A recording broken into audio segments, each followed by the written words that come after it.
Des pronos de Rico. Aujourd'hui, deux nouveaux matchs sélectionnés pour le samedi 18 juin. Avant toute chose, comme d'habitude, n'hésitez pas à vous abonner pour recevoir un maximum de pronos. Tout l'été, on continue à parier sur tous les championnats d'été, justement la Norvège, la Suède, la Finlande, l'Islande, l'Irlande, il y en a plein. Donc rejoignez-nous. En Finlande, il y aura un match entre Ekenas et Akatemia et en Norvège, Kristiansund contre Bodo Glimt. On va commencer par regarder ce premier match. Alors, Bodo Glimt, le classement, ils sont huitièmes, ils ont eu un début de saison un petit peu poussif, avec 13 points, ils ont pris du retard là, sur les trois premiers, Lillestrøm, Molde et Viking. Donc là, Bodo a vraiment un peu le choix s'ils veulent remonter après cette trêve internationale. Il faut repartir, donc la victoire obligatoire pour eux. Et ça tombe bien puisqu'ils se déplacent chez le dernier Kristiansund qui n'a gagné aucun match depuis le début de saison. D'ailleurs, ils ont même pris qu'un seul point, un seul match nul pour eux. Donc là, c'est le moment idéal pour eux pour repartir. Qu'est-ce qu'on peut aller voir sur ce match-là? Je vais vous montrer les stats et je vous ai sélectionné trois choses. La première, qui va être très intéressante, c'est la probabilité du nombre de buts.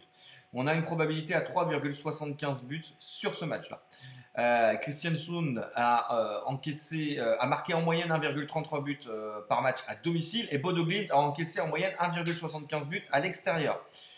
Et là, on a la même chose, mais en stats inversées. Donc, qui nous donne une probabilité de 2,21 buts pour Bodo Glimt et donc du coup 1,54 buts pour Kristiansund. Pour moi, je vais aller jouer d'abord le plus de 2,5 buts sur ce match. Ça, c'est la première chose. La deuxième chose, on voit bien le classement. Kristiansund n'a pas encore gagné un seul match depuis le début de la saison. Face à Bodo Glimt, ça paraît quand même extrêmement compliqué. Et surtout que Bodo doit absolument repartir et donc prendre 3 points. Pour moi, ma deuxième option, ce sera match nul ou victoire de Bodo Glimt. Et la troisième chose que je vous ai repérée, c'est le plus de 0,5 en première mi-temps. C'est arrivé dans tous les matchs de Kristiansund à domicile et dans tous les matchs de Bodo Glimt à l'extérieur. Donc là, on a une stat à 100%, même si je ne suis pas fanat toujours des 100%, parce qu'on a forcément une fin de série à un moment donné. Je crois malgré tout Bodo Glimt capable de mettre au moins un but en première mi-temps. D'autant plus qu'on regarde un petit peu les stats ici. Vous avez 57% des buts de Bodo Glimt qui se font en première mi-temps. Et Kristiansund a encaissé 75% de ses buts en première mi-temps à domicile. C'est toujours les mêmes choses. Stats de Kristiansund à domicile, les stats de Bodo Glimt à l'extérieur. Donc pour moi, match nul au Bodo Glimt, le plus de 2,5 buts et le plus de 0,5 buts en première mi-temps. Voilà, ça c'est mon premier pari. J'ajouterais qu'il est également possible qu'il y ait les deux équipes marquent sur ce match. Moi personnellement, je ne vais pas le faire. Mais je pense qu'il y a une vraie probabilité. Bodo Glimt est à 0% de clean sheet depuis le début de la saison. Moi, je ne vais pas le jouer parce que je me dis justement que ce sera peut-être le premier clean sheet pour Bodo Glimt. Donc voilà, maintenant, il y a quand même les stats nous donnent que voilà, on peut avoir les deux équipes marquées. Mais je ne vais pas le faire. À vous de voir. Donc, qu'est-ce qu'on peut faire? Là, je vous ai fait un petit my bet sur Unibet. Match nul ou Bodo Glimt. Plus de 2,5 buts et plus de 0,5 buts en première mi-temps. On a une belle cote d'un 98. Voilà, ça c'est mon combi sur ce match-là. Je pense que ça peut le faire. Pour ceux qui veulent aller être un peu plus gourmands, on va aller voir si on rajoute les deux équipes marques.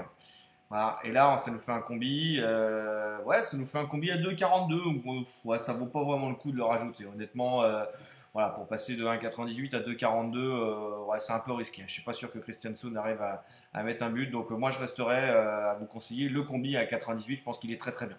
Donc voilà pour ce premier match. Le deuxième match, je vais le faire assez simple. C'est le match en deuxième division finlandaise. Donc là, c'est pas accessible à tout le monde. Ça va dépendre de vos bookmakers, de là où vous pariez. Entre Ekenas et SJK.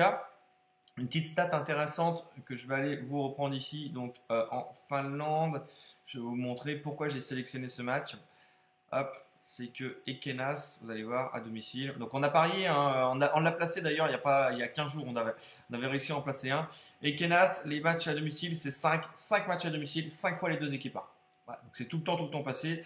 Du côté de SJK, c'est un peu plus mitigé, c'est passé une fois sur deux. Bon, en même temps, il n'y a que 4 matchs à l'extérieur, donc les stats, c'est toujours un petit peu...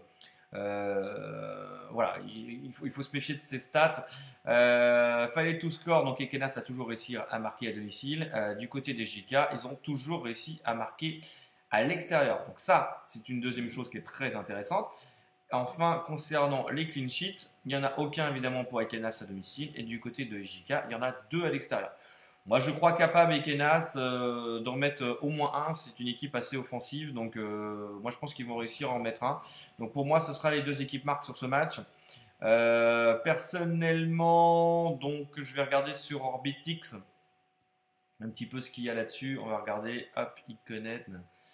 Voilà, donc c'est EIF contre SJK2. Voilà, ça c'est ce qui est placé sur Orbitix. Vous devez l'avoir également sur PS3838, renommé comme ça. Les deux équipes marques, pour l'instant, on est à 1,56, donc la cote est trop faible. Moi, je l'ai placé en pré-match à 1,65. Donc, moi, je l'ai demandé à 1,65, donc pour l'instant, elle n'est pas prise. Mais je pense que ça vaut le coup d'attendre un petit peu. Prenez-le en live si vous ne pouvez pas placer en avance. Mais je ne suis pas sûr qu'il y ait un but dans le premier quart d'heure. Donc la cote d'un 65 doit pouvoir passer assez facilement. Voilà, comme d'habitude, n'hésitez pas à me dire ce que vous en pensez dans les commentaires. N'hésitez pas à rejoindre mon canal Telegram. Vous avez le descriptif, vous avez le lien dans le descriptif de la vidéo.